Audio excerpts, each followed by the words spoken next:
Pamirsa ring tengahing pengelimbakang pariwisata modern ring Bali.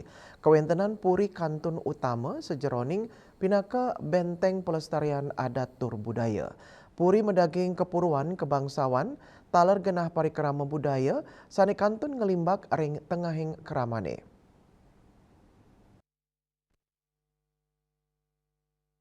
Keluarga Puri Agung Jerukute I Gusti Ngurah Bagus Manu Raditya nugesan yening Puri medue fungsi strategis sajeroning ngemit pemargin adat miwa budaya Bali ding tengahin era modern dani mausang yening dukenguni Puri pinake benteng pertahanan kerajaan rawe mangkin sampun meuwa dados penjaga keharmonisan nilai-nilai budaya Mang Dani Stati Lestari manut Dani makudang-kudang pengupaya Raja Kemargiang ngelintangin parikrama budaya saning limbak ring wawidangan Puri, sawetara sanggar seni aktif maparikrama ring wawidangan Puri, sani pinake genah parikrama seni tari, gamelan, sastra, kantos arsitektur tradisional Bali, lianan punika, sarang desa adat, Puri, serta nglimbakang program pelestarian budaya sekadi nyurat aksara Bali, miwah melajah nguacan lontar, program inucap kesangger becik utamanya nih, oleh anak alit, sani urati, tur gegiras pisan melajahin tetamian budaya leluhur.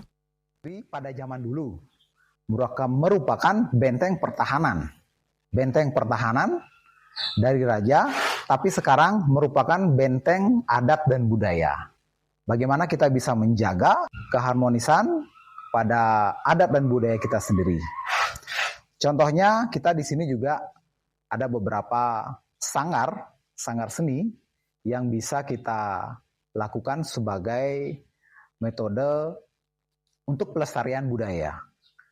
Bukan hanya itu, kita juga ada di desa Pemuncutan Kaje juga tetap menggiatkan suatu program yang bernama program kebudayaan. Salah satunya adalah program Nyurat Aksara juga dan program Muacan Lontar. Itu dilaksanakan di Puri Agung Jerukute sendiri setiap minggunya. Dan itu kepada antusias anak-anak sangat bagus sekali untuk saat ini. Melarapan mekudang-kudang penyarengan inucap, Puri kantun dados silih tunggil dasar antuk ngelestariang budaya Bali segenap penguruhan antuk mastikayang tetamian leluhuris tata hidup tur ketamiang majeng generasi penglantur. Yana, Bali TV.